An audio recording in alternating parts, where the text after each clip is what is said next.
Então agora a gente parte para ver como que essa metodologia vai ser implementada dentro do computador. Tá? Então esse código que está lá no Moodle é o ptv/d, ele vai tirar as soluções para a gente. Tá? Então aqui a gente está com esse questionamento, uma barra engastada.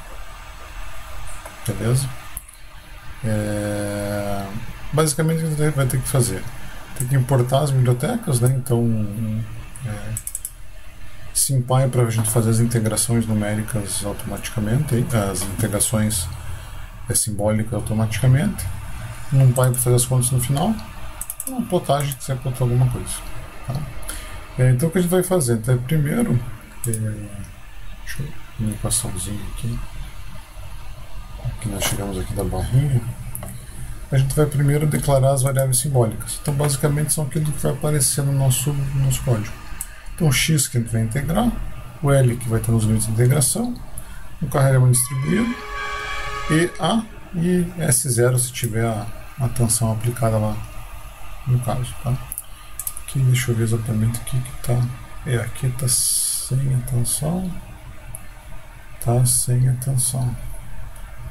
Então dá para tirar esse S0 aqui. Por que fica bem tranquilo de implementar? O que a gente vai fazer? Vai criar aqui uma matriz, um vetor para o φ. Tá? Então quando a gente definiu que o φ era a nossa função de aproximação lá, basicamente no código a gente vai ter que definir um φ. Então aqui está sendo dado aqui o primeiro termo, o segundo termo do φ. Beleza? Então, lembrando que a barrinha é bem gastada, a gente precisa do quê? A gente precisa de funções de aproximação que zerem em x igual a 0 e em x igual a L. Então, aquelas regrinhas que a gente tinha para a escolha do φ lá no método de Ritz, elas se replicam aqui. Tá? Então, o φ tem que valer 0 aqui, em x igual a 0, e em x igual a L. No nosso caso, então, o primeiro φ, o φ1 lá para esse exemplo que está aí no código, vai ser x multiplica x menos L. Então, quando x igual a 0, isso fica 0. Quando x igual a L, vai ficar L vezes 0 também. E as outras funções você pode ir construindo, simplesmente elevando a ordem do que está entre parênteses. Então aqui está o quadrado, depois é o cubo, a quarta e assim por diante. Tá? Você vai fazer uns testes lá. Eu lembro para a barrinha, não lembro o que dava. Eu lembro que para a placa fazia bastante diferença você colocar, por exemplo, o quadrado no parênteses ou o quadrado aqui no x inicial. Normalmente no parênteses ficava melhor as aproximações. Aí, como a implementação fica fácil, é tranquilo de a gente gerar fazer bastante testes, comparar e tal. Beleza, então eu tenho o φ, o derivada primeira de φ em relação a x, que eu vou precisar, simplesmente eu uso aqui a rotina de diferenciação. Então eu diferencio o φ em relação a x simbolicamente. Aqui n está igual a 2, mas dá até para automatizar e dizer que n é o número de termos que estão aqui dentro da dimensão de φ. Aí ficaria, não precisa nem alterar com esse número aqui. Então basicamente o que a gente vai fazer? Construir a matriz K e o vetor F. Então como eu tinha comentado, vamos fazer um for em I e um for em J. Então, o termo K e J, eu estou dizendo que é igual ao Xiaux, que é o que? Integrar dφ I e A dφ J em X de 0 a L. Ele está exatamente avaliando esses termos aqui. Integral de 0 a L, dφ I e A dφ J. Beleza? Então é isso aqui que vocês estão calculando lá no código. E por fora de cima se calcula o termo I do vetor F. Tá? Então se integra φ vezes Q0. Aqui nos exercícios que nós resolvemos, o Qzinho aqui, a gente chamava de Q0 vezes x, ou C vezes x. Eu troquei o C aqui pelo Q0 porque para não confundir com os Cs, que são nossas incógnitas. Então, só tomar cuidado com isso. Aqui não está uma versão mais eficiente possível, você pode melhorar trocando essa inversão de matriz K vezes F para a solução. Então dá para colocar uma mais eficiente solução. E o Simplify é para agrupar os termos. Tá? Então, se vocês, com esses comandos que vocês têm aí, vocês conseguem fazer rodar o código. Deixa eu ver se alguém escreveu algo. Professor, uma pergunta. Pode falar. Definindo essa carga aqui, né, a força ali, como sendo Q0 vezes x, ele não seria um carregamento triangular, em vez de uniformemente distribuído? Porque no x0 ela seria igual a 0, em vez de ser constante ao longo da viga. Isso, não, é que isso aqui é a barrinha, aquele que a gente já resolveu lá. E aquele que é esse aqui. Esse carinha aqui seria Q0 vezes x. E daí no ponto 0 ela é 0 mesmo. É 0 mesmo. Uhum. A ideia desse carregamento é... Aqui na horizontal não faz sentido nenhum, mas seria na vertical. Se simular a força da gravidade. Ele é 0 aqui, né? Bem onde está. E vai crescendo à medida que... Não, é que daí quando eu fazer a questão da viga, a gente ficou nessa dúvida, e daí até outro colega também fez isso. Chamou a carga da viga, em vez de só o Q, como um C vezes X. Daí esculhambou tudo. Daí na viga em si seria um carregamento de forma triangular. Exatamente. Daí ficaria... Daí uma bagunça naquela questão. Fica outro problema, isso. Mas só um pouquinho mais difícil que aparece nos termos a mais, mas seria essa... que daí não fechava com o gabarito da questão que tinha. Ah, tá. Não, exatamente. Eu estaria resolvendo isso aqui, não essa aqui, né? Exato, essa foi a dúvida que apareceu na hora de fazer os exercícios.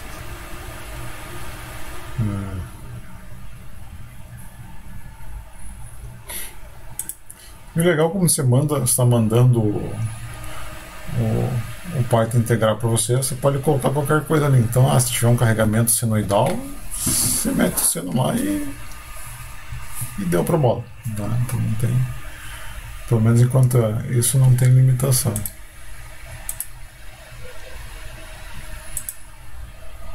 Professor, uma dúvida que eu tive, um trabalho simbólico no Python dá de ver que ele demora um pouco para integrar essas coisas. Tem alguma maneira de dar uma melhorada nisso daí?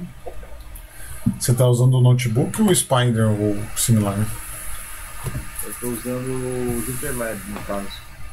Tá. Se você colocar o código no Spider ou outro compilador de Python, já fica bem mais ágil. Uma coisa que eu vou pedir para vocês no trabalho vai ser resolver umas questões de placas. As placas ficam incrivelmente lentas no Python. Aí, como é função bidimensional e tem um monte de termo lá, pode demorar eternamente. Então, se for para resolver uma questão em específico, se precisam de velocidade, uma saída é vocês diminuírem o número de itens simbólicos aqui. Por exemplo, eu sei o comprimento da minha viga, não quero parametrizar. Então deixa o L um número e não simbólico. Mesma coisa para o carregamento. No final das contas, você acaba deixando só o X como simbólico lá. E o resto tenta deixar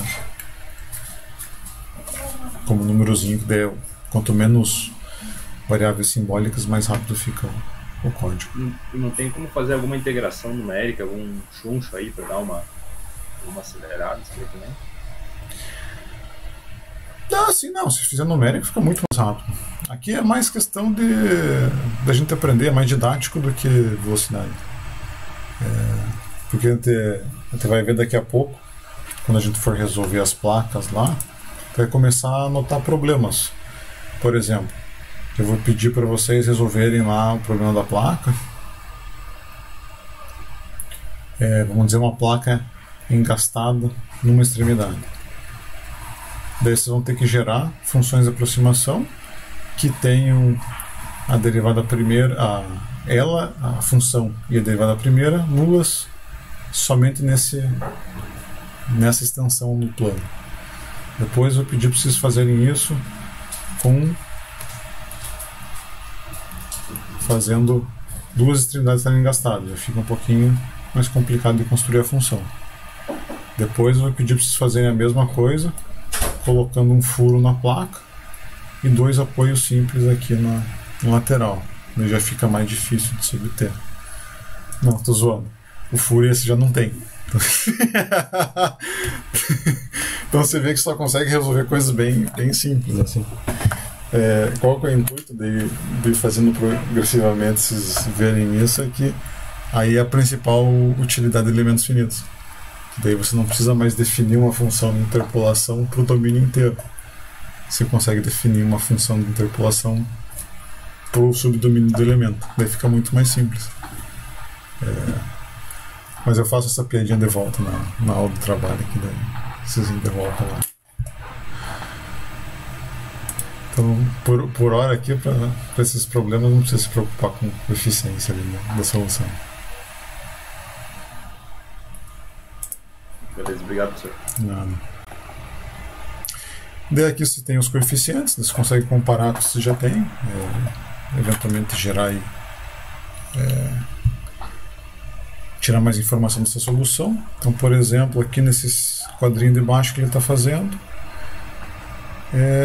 calculando F, calculando o funcional da energia potencial.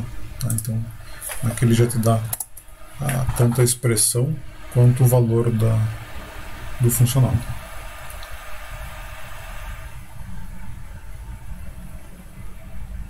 Avaliado para essas coisinhas aqui.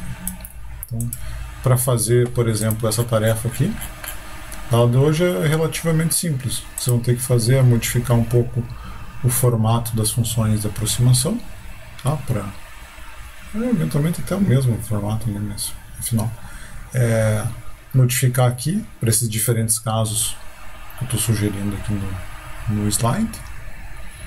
E ao invés de derivar de primeira, vocês precisam derivar de segunda. Então é só colocar diff do diff aqui, ele já vai fazer para vocês. É isso, já executando aqui, só cuidando para arrumar esse termo aqui no final para adaptar para a viga. Vocês já vão ter o valor lá da energia potencial total para cada solução de forma automática. Então só tem que pensar um pouquinho para pegar o coeficiente aqui e depois plotar a deformada da estrutura. Acho que é a parte que vai ter que pensar um pouquinho mais.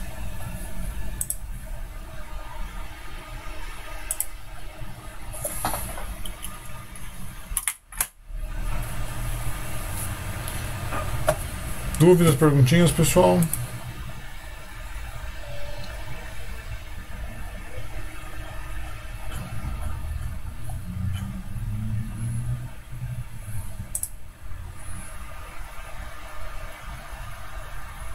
Só ficou com pena historicamente do pessoal que tinha que fazer essas integrações todas na mão para fazer os exercícios. Não que seja, não é difícil, mas porra, vira um porre o negócio. Véio.